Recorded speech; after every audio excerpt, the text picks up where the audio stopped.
கும்பிடுறானுங்க. ஊரு புளியம்பட்டி, என் பேர் பண்டாரம். சினிமாவில் ஆயிட்டு கொடுக்கலான்னு வந்தேன். ஒருத்தன் எம்ஜிஆர் தெரியும், சிவாஜி தெரியும்னு கூட்டிட்டு போய் கையில இருந்த பணத்தையும் காசையும் புடிங்கிட்டு விட்டான். இப்ப சாப்பிட்டு 3 நாள் ஆச்சு. கொஞ்சம் பணம் கொடுத்தா எங்க ஆட்சி டவுன பக்கம் வரும், கொடுத்து அனுப்புறேன். ஊர்ல அப்பனும் ஆத்தாளும் என்ன பண்றாங்க? உழவுதாங்க தொழில். கூட பிறந்தவங்க எத்தனை பேரு? 3 ஆம்பளைங்க 3 பொம்பளைங்க. அது நான் தாங்க மூத்தவன். ஏயா, ஏர் ஓட்டுற தொழில பார்க்காம சினிமாவுல என்ன ஆயிட்டு வேண்டி கிடக்கு? வீட்டுக்கு மூத்தவன்னு சொல்ற, கூட பிறந்த தங்கச்சிகளுக்கு கல்யாணம் பண்ணி வைக்கணுங்கிற பொறுப்பே இல்லையே. எல்லாம் தலை விதியா. அங்க இருந்து வந்துட்டானுங்க சினிமாவுல நடிக்க. போயா.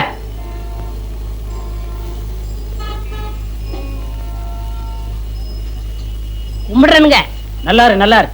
ஊர் புளியம்பட்டி, என் பேர் பண்டாரம். சினிமாவில் ஆயிட்டு கொடுக்கலாம்னு. என் சொந்த ஊர் வேப்பம்பட்டி. நானும் கேஸ் தான்.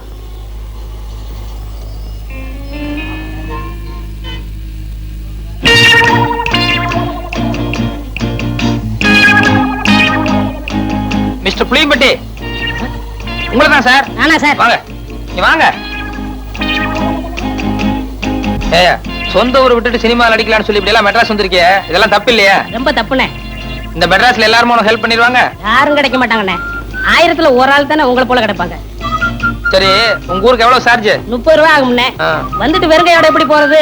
கூட ஒரு 20 ரூபா கொடுத்தா என் தம்பி நான் கட்சிலுக்கு ஏதாவது வாங்கிட்டு போவேன். அவங்களும் உங்க பேரை சொல்லட்டுமே.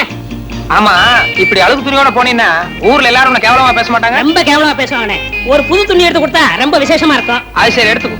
ஆமா, நீ சாப்பிட்டியா? சாப்பிட்டு 3 நாள் ஆச்சுண்ணே. சரி, சாப்பிட்டு அதுக்கப்புறம் பூ துணி எடுத்துட்டு அப்புறமா ஊருக்கு போலாம். சைவமா அசைவமா? சைவம்னா பிடிக்காதுண்ணே, அசைவம்னா ரொம்ப பிடிக்கும். அதுல பிரியாணின்னா ஒரு புடி பண்ணேன். திருப்தியா பிரியாணி சாப்பிட்டே புறப்படும். வா.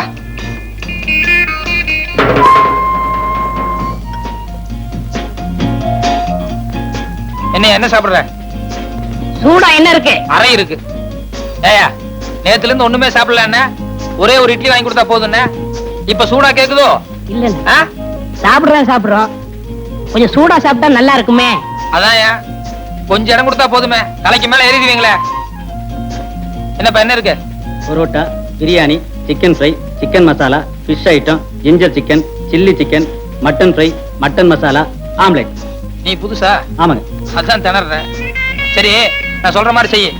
2 புரோட்டா மட்டும் எனக்கு எடுத்துக்கோ. இப்பதான் நான் வீட்டுல சாப்பிட்டு வந்தேன். இவருக்கு சிக்கன் பிரியாணி, மட்டன் மசாலா, அப்புறம் முட்டை பரோட்டா, அப்புறம் மீன், கருவாடு, இன்னும் என்ன இருக்கோ மனம் போல கொண்டு வா.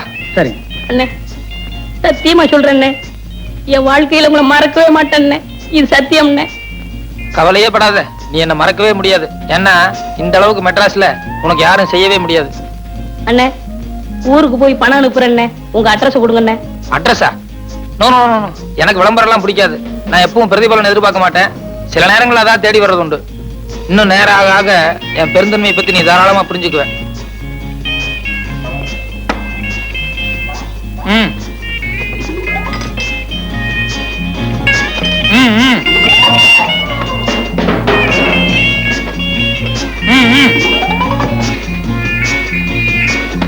அப்படி வச்சுக்கோ. வேற கீழே பெட்டி கடைக்கு போய் ஒரு பாக்கெட் ஃபில்டர் வில்ஸும் ஒரு தீப்பெட்டி வாங்கிட்டு வா. காசு சார்? யோ, கல்லால போய் காசு வாங்கிட்டு போய, எல்லாத்துக்கும் சேர்ந்தாப்புல பில் போட்டுக்கலாம். சரி சார். ஓ, என்ன ஆறிட போகுது, சாப்பிடலாமா? எல்லாம் உனக்கு தாயா, மனம் போல சாப்பிடு.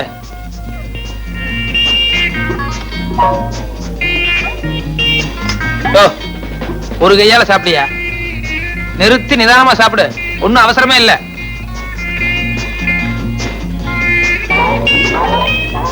சாப்பிடு சாப்பிடு.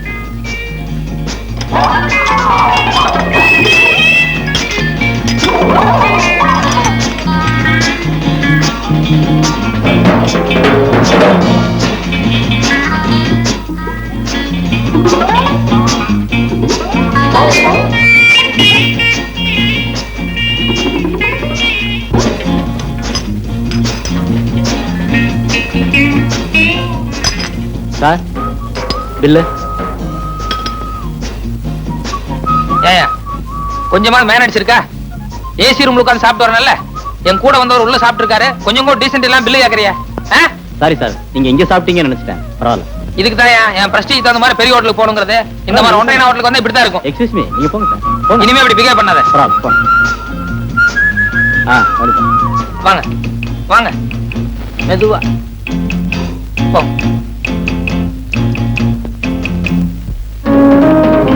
சார் சத்தியமா அந்த ஆளு யாருன்னு தெரியாது சார். என்னை ஏமாத்த இங்க கூட்டிட்டு வந்துட்டான் சார். பொய்யாடா சொல்றேன்.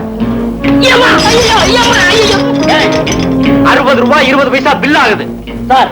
ஏன்னா இவனுக்கு ஒரு வேளை சாப்பாடு போட்டு ஒரு மாசத்துக்கு மேல வாங்கணும். ஏய், நீ சாப்பிட்டது கூட பெருசு இல்ல. உன் கூட வந்தானே தோஸ்து, அவன் என் ஹோட்டலை பார்த்து ஒன்றே ஹோட்டல்னு சொல்றான்.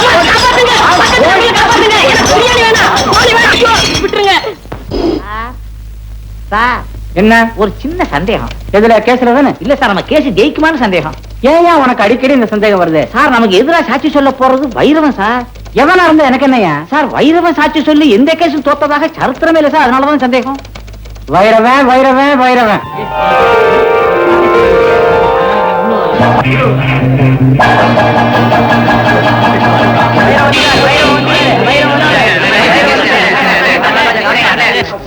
கொஞ்சம் இருங்கப்பா. சும்மா ஆளாலும் கசகசன்னு பேசிட்டீங்களே. சாட்சி சொல்றது என்ன சந்தக்கடை வியாபாரம் நினைச்சீங்களா? இதெல்லாம் மென்டல் ஒர்க். ஒரு கேஸ் அட்டன் பண்றதுன்னா என்ன புள்ளி வராங்கிறது, என்ன டீடைல்ஸ் இதெல்லாம் கரெக்டா தெரிஞ்சுக்க வேண்டாமா? சும்மா கசகசன்னு ஆளாளுக்கு பேசிட்டு. எங்க லைனா ஒவ்வொருத்தர் என்ன கேஸ் சொல்லுங்க. உங்க கேஸ் என்னப்பா? என் பொண்டாட்டி ஒரு பொண்ணோட காதை கட்டிட்டா. அது அவ கடிக்கல, எங்க வீட்டு நாய் தான் கட்டிதுன்னு சாட்சி சொல்லணும். என்னையோ காலங்காத்தால இந்த மாதிரி பொம்பளை கேஸா குடுக்குறிய. முதல் கேஸ் கொஞ்சம் மூளை உபயோகப்படுத்துற மாதிரி நல்ல கேஸா குடுக்கறது இல்லையா? என்னையா போ. நீ என்ன கேஸ்பா? அண்ணே, எங்க குடும்பத்துல பங்காளி தகராறுல ஒரு கொலை நடந்து போச்சு. அந்த கொலை நடந்தப்போ தம்பி, நம்ம சட்டத்தோட தர்மம் என்னன்னு தெரியுமா? 1000 குற்றவாளிகள் தப்பிச்சுக்கலாம், ஆனா ஒரு அப்பாவி கூட மாட்டிக்கூடாது. ஒருவேளை நான் ஏதாவது பொய்சா சொல்லி அதுல எந்த அப்பாவியாவது மாட்டிட்டு ஜெயிலுக்கு போனான்னா அது எவ்வளவு பெரிய பாவம். அதனால கொலை கேஸுக்கெல்லாம் நான் பொய்சா சொல்ல மாட்டேன். வேற ஆளை பாருங்க. உங்க கேஸ் என்ன சொல்லுங்க சார். நான் ஒரு ஆளுக்கு கடன் கொடுத்திருந்தேன். அதை திருப்பி கேட்டதுக்கு அந்த ஆள் செருப்பால அடிச்சுட்டான். அதனாலதான் கேஸ் கொடுத்தேன். அடிச்சாள் வந்து ஒரு ரவுடி. இத கண்ணால பார்த்ததா யாரும் சாட்சி சொல்ல முன்னுக்கு வர மாட்டேன்றாங்க. இப்ப நான் வந்து அந்த ரவுடி உங்களை செருப்பால் அடிச்சான்னு சொல்லிட்டு சாட்சி சொல்லணும். ஆமா சார். Right, okay. இது கொஞ்சம் சுவாரஸ்யமான கேஸ் தான் சார். உங்க கேஸ் எல்லாம் இன்னொரு நாளைக்கு பாக்குறேன். நீங்க கிளம்புங்க. வாங்க டீடைல்ஸ் பேசுவோம். கேஸோட டீடைல்ஸ் எல்லாம் கொஞ்சம் விவரமா சொல்லுங்க பார்க்கலாம். சம்பவம் எத்தனை தேதி நடந்தது? 26ஆம் தேதி சார். எத்தனை மணிக்கு நடந்தது? காலையில 11 மணிக்கு சார். எந்த இடத்துல? வடபழனி பஸ் ஸ்டாண்ட்ல சார். சம்பவம் நடந்த அன்னைக்கு உங்களை அடிச்சானே ரவுடி, அவன் என்ன கலர் ட்ரெஸ் போட்டிருந்தான்? கருப்பு சட்டை வெள்ளை பேண்ட் சார். நீங்க என்ன ட்ரெஸ் போட்டிருந்தீங்க? வெள்ளை சட்டை வெள்ளை வேஷ்டி சார். உங்களை அடிச்சானே அது செப்பல்ஸா இல்ல டயர்ஸ் இருப்பா? செப்பல் சார். செப்பல்ஸா? ஓகே, ஒரு 100 ரூபாய் எடுங்க. Case முடிவிட்டுங்க sir. யோ, நான் அட்டன் பண்ணாலே ஜெயிச்ச மாதிரி தான். காசு எடு. தயங்காம அடியா. ஆமா, என்ன குறுக்கு விசாரணை செய்ய போற அந்த வக்கீல் பேர் என்ன? நல்ல கண்ணு சார். நல்ல கண்ணுவா? அந்த ஆளுக்கு என்ன பார்த்தாலே கை எல்லாம் விட விடாங்க. தைரியமா இரு. நட. வைரவன் வைரவன் வைரவன். ஐயோ, கேஸோட எல்லா டீடைல்ஸும் கேட்டோம், ஆனா அடிச்ச செருப்போட கலர் கேட்க மறந்துட்டோமே. ஒருவேளை வக்கீல் குறுக்கு விசாரணை அதை கேட்டானா? சரி, சமாளிப்போம்.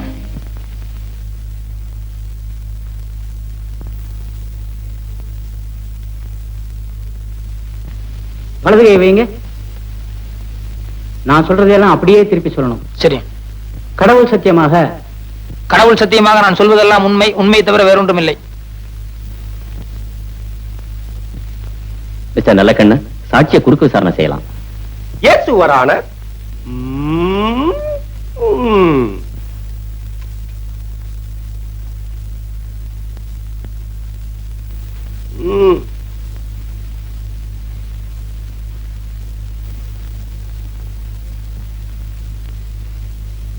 உமது பெயர் தானே பைரவன்? இல்ல சார்.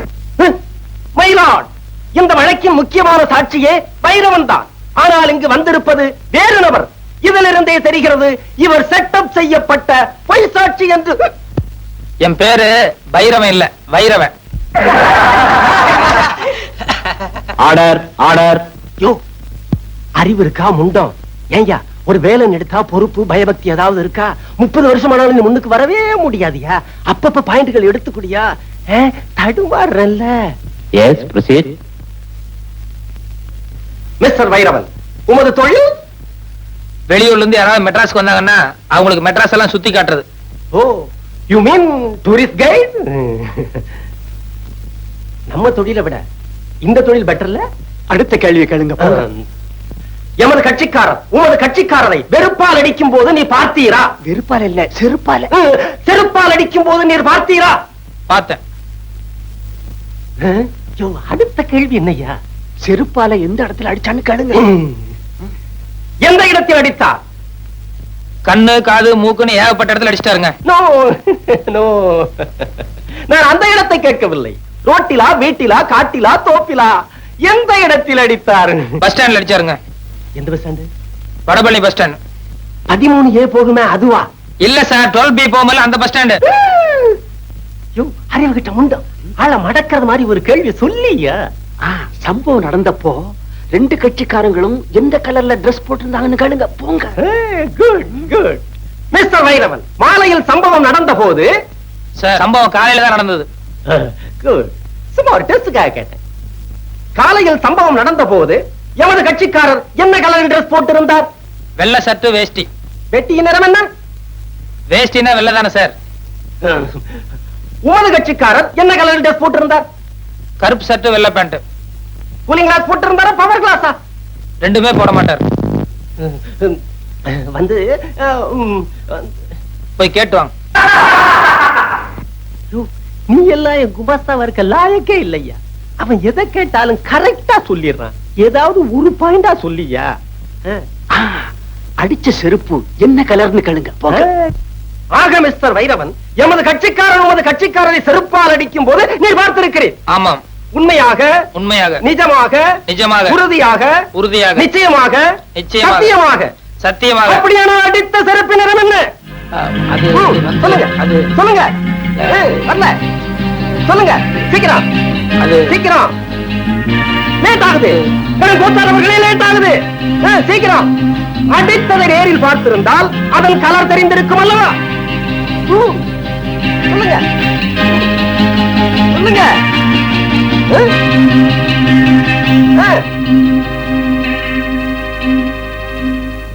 யுவர் ஆனர், வக்கீல் சார நான் கொஞ்சம் குறுக்கு விசாரணை செய்யணும். தயவு செய்து கோர்ட் இதை அனுமதிக்கணும்னு நான் உங்ககிட்ட பர்மிஷன் கேட்டுக்கிறேன். குறுக்கு விசாரணையா? என்னையா இது? கோர்ட்டுக்கே அவமானம். மயிலாட், சட்டம் தெரிந்த என்னை ஒரு சாதாரண சாட்சி குறுக்கு விசாரணை செய்வதா? எனும் கோத்தாரவர்கள் இதை ஒரு காலம் அனுமதிக்கவே கூடாது. இல்ல சார், இந்த கேஸுக்கு இந்த விசாரணைக்கும் நெருங்கிய சம்பந்தம் இருக்கு. அத விசாரணையோட முடிவுல நீங்களே தெரிஞ்சுக்குவீங்க. அதனால தயவு செய்து எனக்கு பர்மிஷன் கொடுக்கணும். பர்மிஷன் வேண்டாம். Thank you sir. வக்கீல் சார், கொஞ்சம் இந்த பக்கம் திரும்புங்க. சார், அவர் வேண்டாம், அவர் போக சொல்லுங்க. இருந்துட்டு போட்டுமே. சொன்னா கேளுங்க சார், அவர் சீட்டு போக சொல்லுங்க. அவரை 10-15 வருஷமா கூடவே இருக்கான். அதனால என்ன, ஒரு 10 நிமிஷம் மேஜா தப்பு இல்ல. நீங்க முதல்ல போங்க சார். அங்க குமார் சார், கொஞ்சம் இப்படி திரும்ப இல்லைங்க. கொஞ்ச நேரத்துக்கு பின்னால திரும்ப கூடாது. நான் கேட்கிற கேள்விக்கு மட்டும் பதில் சொல்லணும். என்ன நீதிபதி காலையில இருந்து எழுதிட்டு இருக்காரு, அவருடைய பேனா கலர் என்ன? திரும்ப கூடாது. என்ன பார்த்து பதில் சொல்லுங்க. அவர் பேனா என்ன கலர் சொல்லுங்க. பேனா என்ன கலர்? காலையில் நீங்க கோர்ட்டுக்கு வந்து 2 மணி நேரம் ஆச்சு. 2 நிமிஷத்துக்கு ஒரு தடவை ஜட்ஜை திரும்பி பாத்துருக்கீங்க. அப்படி இருந்து பேனா கலர் உங்களுக்கு தெரியாதா? கோர்ட்டுக்கு வந்தால் கேஸ்களிலும் பாயிண்ட்களிலும் தான் என்னுடைய கவனம் இருக்க வேண்டுமே தவிர பேனாவின் நிறத்தை பத்தி நான் கவனிக்க வேண்டிய அவசியம் இல்லை. கரெக்ட். கோர்ட்டுக்கு வந்த உங்களுக்கு கேஸ்ல மட்டும் தான் கவனம் இருக்கும். பேனாவை நீங்க கவனிச்சிருக்க முடியாது. அப்படி இருக்கும்போது பஸ் ஸ்டாண்ட்ல 2 பேர் செல்ஃப் அடிச்சு தகராறு பண்ணிட்டு இருந்தா அவங்கள விலக்கிட்டு பண்ண தவிர ஒரு பேப்பரும் பேனா எடுத்து வச்சு என்ன கலர் செல்ஃப் அடிச்சா நான் நோட் பண்ணுவேனா? That's all your honour.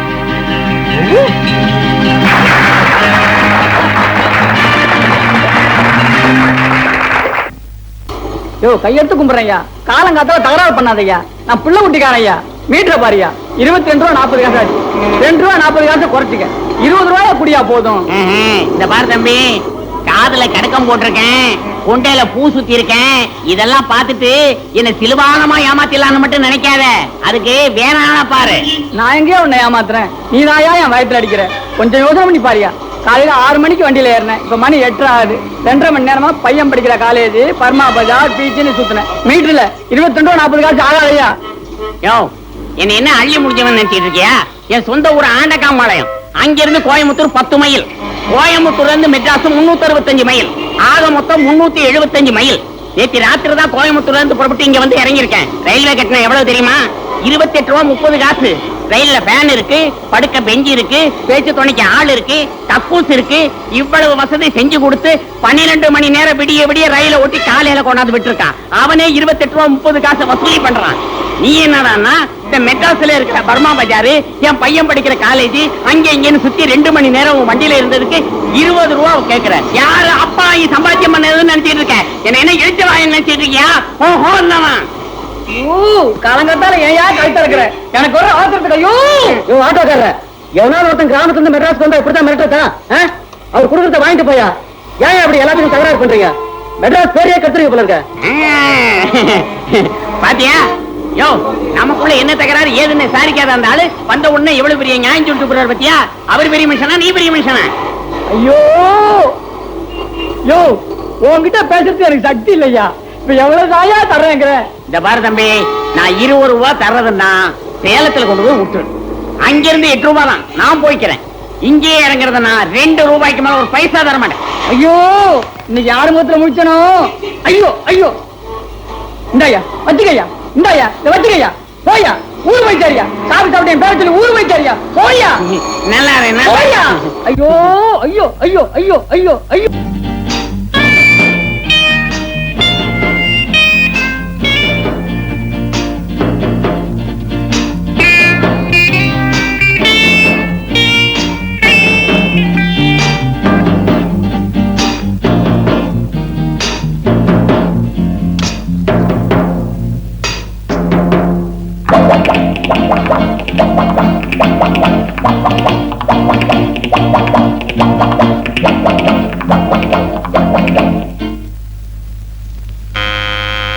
கதவு திறந்துதான் இருக்கு, வாங்க.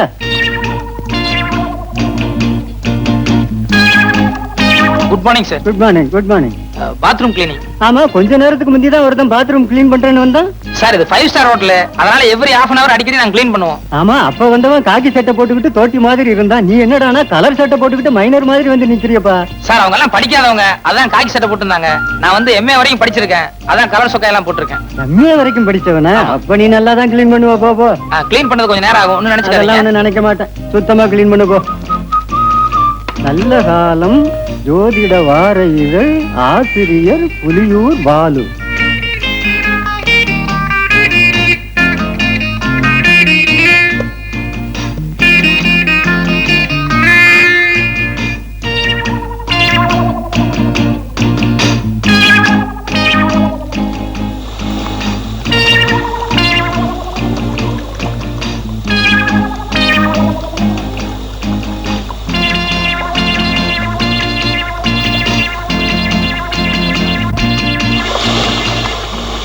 இந்த ராசிக்காரர்களுக்கு இந்த வாரத்தில் வெளியூர் பயணம் கண்டிப்பாக கூடாது.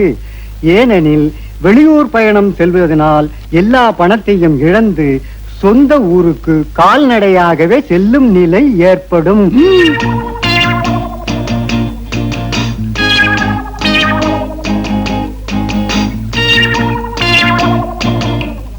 பத்தாம் இடத்தை இப்ப சனியும் கேதுவும் சூரியனும் பார்க்கறதுனால நிறைய பண விரயம் ஏற்படும். சிலர் நல்லவர் போல் நடித்து மோசடி செய்வார்கள். ஆக இன்னைக்கு நம்ம நிலைமை சரியில்லை. சார் க்ளீன் பண்ணிட்டேன், உள்ள உங்க ப்ராப்பர்ட்டிஸ் எல்லாம் கரெக்டா இருக்கான்னு ஒரு தடவை செக் பண்ணிக்கோங்க. அட என்னப்பா ப்ராப்பர்ட்டிஸ், சோப்பு சீப்பு பல்படி அது இதுன்னு ஏதாவது இருக்கா? சார் 5 பைசா சமாச்சாரமோ 10 பைசா சமாச்சாரமோ அது பிரச்சனை இல்ல சார். எதுக்கு நீங்க ஒரு தடவை செக் பண்ணிட்டீங்கன்னா நல்லா இருக்கும். என்ன செக்அப் பண்ற? பல்பொடி சோப்பு சீப்பை போய் என்ன செக் பண்ண வேண்டியிருக்கு? நாளைக்கு ஏதாவது ஒண்ணு காணாம போயிடுச்சுன்னு சொல்லி நீங்க ரிப்போர்ட் பண்ணீங்கன்னா எனக்கு உத்தியோகம் போயிடும். தயவு செய்து ஒரு தடவை செக் பண்ணிக்கோங்க. என்னப்பா அதை விட மாட்டேன்ற? வாங்க சார் செக் பண்ணுங்க ப்ளீஸ். வாங்க, என்னைக்காவது திடீர்னு ஒரு நாளைக்கு நீங்க வருவீங்க, அப்புறம் கடைசியில் உத்தியோகம் போயிடுச்சுன்னா ரொம்ப ஆபத்தாயிரும்ல. நல்லா செக் பண்ணிக்கோங்க. நல்லா இருக்கா இது? ஏண்டா கதவை சாத்துற? டேய் கதவை சாத்தாதடா. டேய் கதவை தரடா. நான் அப்பதான் நினைச்சேன், உன் பாத்ரூம் கிளீன் பண்ற மாதிரி தெரியலையே. நான் நினைச்சதெல்லாம் சரியா போச்சு. Hello, this is from 209. Drinks என்ன மேடம் இருக்கு சாப்பிடுறதுக்கு? நோ ஹார்ட் ட்ரிங்க்ஸ் வேண்டாம், கூல் ட்ரிங்க்ஸ் என்ன இருக்கு? ஒண்ணு பண்ணுங்க, பாதாம் கீரை ஒரு 2 அனுப்புங்க. ஒண்ணு இப்ப நான் சாப்பிட்டுக்கிறேன், இன்னொருத்தர் பாத்ரூம்ல குளிச்சிட்டு இருக்காரு, அப்புறமா வந்து அவர் சாப்பிட்டுக்காரு. Right, thank you madam. பீரோல மணி பரிசு வச்சிருக்க, அடிச்சிட்டு போடாதடா. டேய் கதவை தரடா.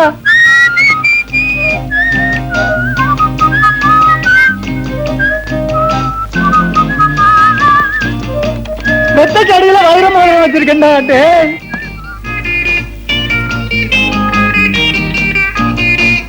ஐயா கும்பிடுறேன், பசிக்கு ஏதாவது இருந்தா கொடுங்களேன். ஓ கை காலெல்லாம் நல்லா தானே இருக்குது, பிச்சை எடுக்கிறியா, வெக்கமா இல்ல? எங்க நான் இடத்துல போய் திருடியா? அட நீ ஒண்ணு நேத்தான் ஜெயிலிருந்து வந்தா மறுபடியும் திருட சொல்றான், போயா.